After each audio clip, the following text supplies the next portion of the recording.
Thank you for visiting EnclosureGuide.com. Today we are at Dead Fish Grill, overlooking beautiful Lake Belton. Today Mark is going to be showing you how to install your new shade cloth. First thing that we're going to install is an 1.5-inch track across the header where we plan to mount the curtains. All the fasteners needed for your application will be supplied along with your order. After the track is installed, then we're going to move to hanging the curtains. You can see how easy it is to slide the curtains into the track once your track is mounted.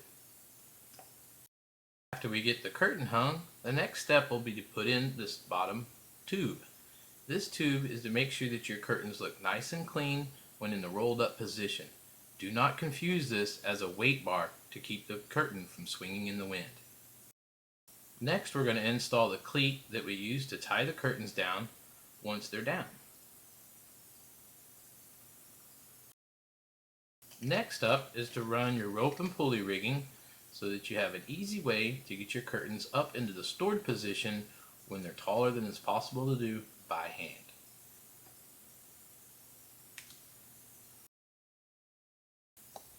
Now that you have your curtains up, you're able to enjoy your area in the shade.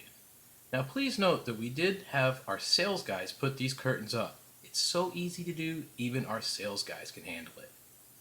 Thank you for joining us at EnclosureGuide.com.